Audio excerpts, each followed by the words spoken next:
welcome back to In Case You Missed It, GovTech's weekly technology news roundup, where we take a look at some of the biggest GovTech news from the past week and give you our thoughts on what it means for government, citizens, and the market. I'm Dustin Heisler, and I'm joined again by Joe Morris and Jed Presgrove. This week, we're going to take a quick look at the metaverse and how governments can prepare for it, as well as rural broadband. It's hot right now. It's been a hot topic on many of our conversations. And another state has announced a big initiative, and finally a data sharing initiative by the Justice Department seeks to break down data silos. But first, little housekeeping. The 2022 Beyond the Beltway virtual event is coming up soon, so you're going to want to make sure that you register. This annual event brings together analysts and government leaders to share their insights. This year's speakers list is a who's who of CIOs and CTOs. Plus, Joe and I will both be there. So you don't want to miss out. You can visit events.govtech.com for more information. All right, guys, everyone seems to be talking about the metaverse nowadays. So let's go ahead and talk about it as well. Joe, you found a recent article that was pretty interesting, a comprehensive regulatory outline by Bradley Tusk. And Tusk is a venture capitalist and political strategist. Joe, what are your thoughts on how government can avoid maybe the same mistakes that it made with social media? Yeah, I think this was an interesting piece, right? And Tusk is also a former lieutenant governor. So he's been there and comes from this space across both state and local government.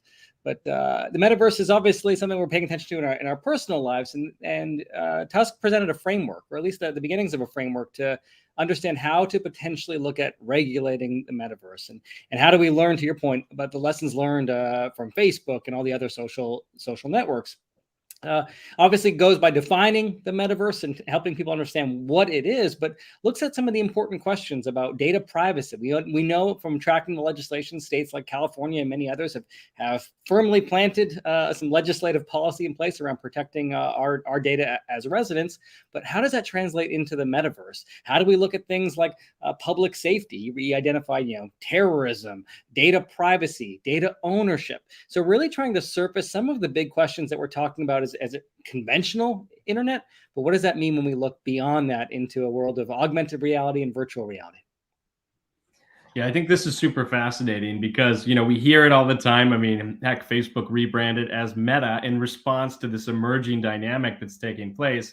But, it's going to be interesting to see. And I think there's a lot of important things that are kind of framed in this overview that we need to think about from a regulatory standpoint. I mean, we know digital equity is hot, making sure that we don't leave people behind. But I think the rights dynamic is really big, right? We've seen the impact of GDPR on state legislation with user privacy and rights. What does that mean when you take it into a digital sense and you have a virtual avatar that's going around? What level of control do you have? How can your data be monetized? How do we put in place safeguards for children and for others? So I think there's so many questions to answer here, and I think this is also one of those examples of an emerging technology that has a big shiny object name, but like what it means at a practical level sometimes gets lost on people, right? Is this I put on a VR headset, I'm transported in a three-dimensional world that's owned by Meta, and I interact with businesses in new ways, or is this a series of multiple metaverses that allow me to interact in a more immersive environment, or maybe an augmented environment over my current reality? So I think there's a lot to unpack here from a regulatory standpoint. Jed, any thoughts on this from your standpoint as well? I'm going to look at this from a broader angle while keeping regulation in mind. Anyone who watches sci-fi movies or reads sci-fi literature should know that the metaverse has a lot of troubling potential. Now, I'm not saying it doesn't have any good potential, but let's go back to the social media point. Let's look at some of the negative effects of social media. We're all aware of the misinformation and disinformation. That's something that governments are trying to get a grip on right now. And then going beyond that, you have to look at the emotional turmoil that people have experienced, when people dogpile them on social media. You can also look at the psychological effects. You could go beyond these studies that show that social media definitely has negative effects on young people when it comes to mental health. But I think that could go for anyone. For example, when I was spending a lot more time on social media, I would often feel mentally ill after a session or perhaps during a session. So that's just an information feed. That's all that is. Facebook, Twitter, LinkedIn, it's just information feeds. This is like something a lot different. This is like a world that is not really our world, but perhaps we could become convinced that it is really our world. And so that's why I think regulators really need to jumped the gun on this. This is a bigger deal than social media, in my opinion. Yeah, I agree. And I think your point around, the internet being a platform to maybe consume and create, the metaverse is a platform to experience, which has a whole other set of, context that we have to really think about from a regulatory standpoint. But also, kind of as we were talking about, it's not new. I mean, you look at the metaverse and it has deep roots in a lot of things that have happened previously. Even today, you've got Roblox and you've got all these other kind of companies that are building their own augmented versions of reality, although you're playing on a TV or you play it, on your phone. Going back, quite a while back to when I was in government, we had Second Life, right? And, kind of the ability to go and, buy property using real money, build houses, exchange and buy and sell digital goods. This is all pre-NFT. One kind of funny blast from the past, I remember working with the IRS and they had a kind of a Second Life presence in where you could go and drive repossessed vehicles and kind of try out some of the things before you bought them in the real world. And this is a decade ago. So, it's going to be interesting to see how government jumps into this, not just in terms of the regulatory side of things, which is important, but also how do we deliver services differently in a metaverse, going forward? What does that look like? How do we make sure we don't leave anyone behind? And, can this be a new form of civic engagement? Can this be something that, allows people to partake in government in a different way where they can experience it outside of being in a public meeting and signing up to speak for 3 minutes? So I think there's a lot of potential here. But Jed, to your point, the sci-fi, kind of examples give us a good view at where it can go if we don't have the proper safeguards in place. What I liked about it too, metaverse is a sci-fi concept, I think, to a lot of people. But going through this memo, there were some real-world examples about where you could see it having applicability. To your point, Dustin, you talked about digital government services, something that we know states and localities have prioritized, and we've talked about on past episodes. Presented some examples here about what the metaverse could mean to delivering an improved digital experience in the metaverse, and that he anticipates that some forward-thinking jurisdictions are going to jump at that opportunity. And I think, in fact, he closes the memo at saying we should all want a DMV in the metaverse or some form of experience. But I think if you're sitting, reading through this and you're an elected official, it's going to give you a lot of things to take away from this that are thought-provoking in terms of looking at what this could mean to your state and to your communities.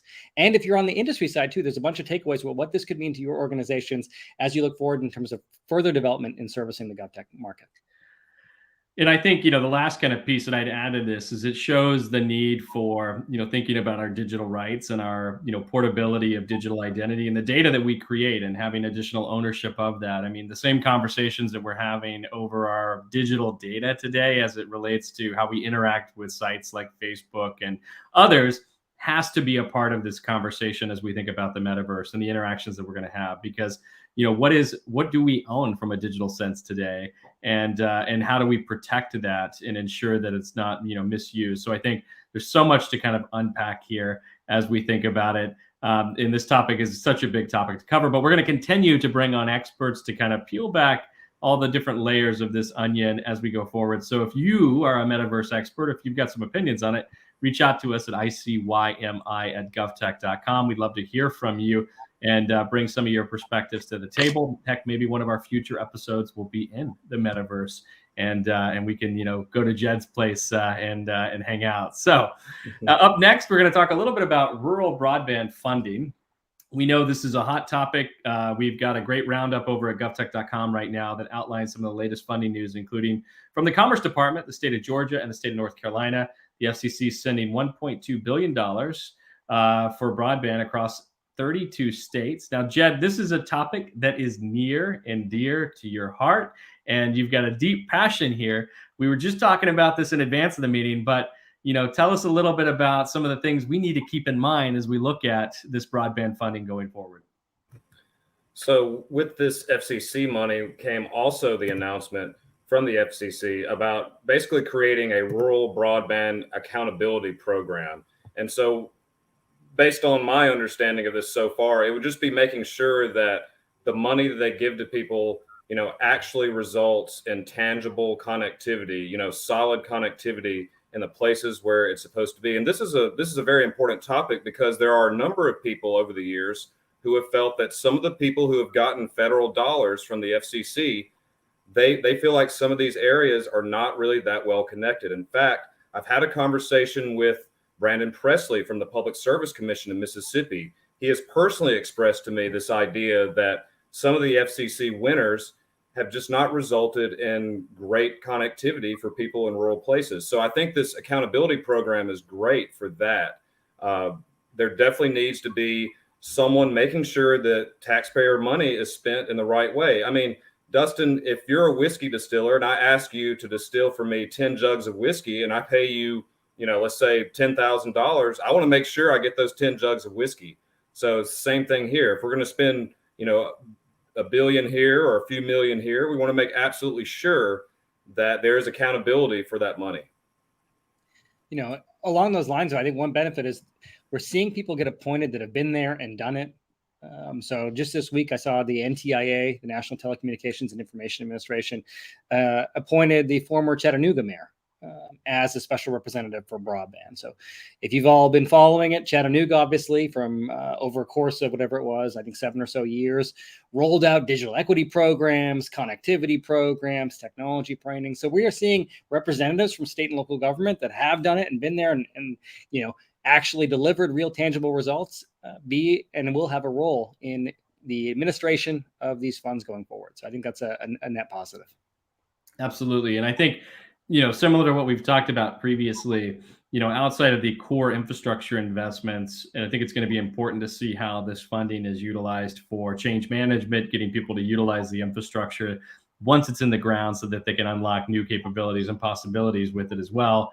But such a critical topic. I mean, digital divide is definitely one, as we were talking about the state of the state addresses last time, I mean, broadband is one of those priorities that continues to pop up and be, really a driver of economic development and economic opportunity. So we'll continue to kind of follow this and break down developments as it happens on the broadband side. Now, lastly, we're going to shift gears and talk a little bit about a data and public safety initiative. The Justice Department recently announced a new program called Justice Counts. The program is designed to help aggregate and standardize public safety data from across all 50 states that provide the data to local and state policymakers as a kind of an afterthought. So thoughts on this, guys? If this works as planned, how could this help state and local government agencies? Well, we've seen efforts like this before. I mean, whether they're out of DOJ or through companies or organizations that aggregate public safety data, whether it's ballistics data. I think there's been a large effort over the past decade to combine these important data sources together and then bring them to law enforcement officers at the fingertips in the streets. This looks like one of those efforts, but I think it's also not just on some of the ballistics data. This looks like also a tool to help more so on the policy and budgetary front. Yeah, and in terms of policy, I do wonder how far this can go because, right now data is becoming a bigger and bigger topic in public safety. Especially in law enforcement, because we're not just talking about things like ballistics and crimes and things like that, but we're also talking about officer interactions. In other words, departments are becoming more and more interested in getting information on everyday officer interactions, whether they be good or bad, because they want to be transparent about the good things and the bad things. And so it'll be interesting to see if this effort and perhaps other efforts will be able to give policymakers ideas about how can we make law enforcement better? And of course, that's just one public safety component there, but that's just something that I'm very familiar with just from reading and talking to people. Yeah, and I think this is like a warm-up back to what we should be doing across the board. I mean, you look at data standards. I mean, we've been talking about data standards for a long, long time, and we're still struggling with it today. When it comes to who's responsible for doing it, how do we actually operationalize the data that we have? I mean, a lot of this was very evident in the pandemic, but I think this is going to be solved one of two ways. You're going to have government have to start to embed standardization requirements into procurements as a mechanism of ensuring that we don't have to have these subsequent secondary initiatives to standardize data, or the vendor community and industry community will step up and create a standard for how we do that. I mean, we've seen similar things with building data, for example, but I think so much is needed here, even outside of the public safety implications of this data. We have so much data in the state and local market. How do we start to standardize it and connect the dots across the board? All right, solid point. Dustin, Jed, I think it's all the time we have for today, but we want to thank everyone for joining us, and make sure you join us next week at 12 o'clock Pacific for more GovTech news and insights and some interviews. Have a wonderful weekend.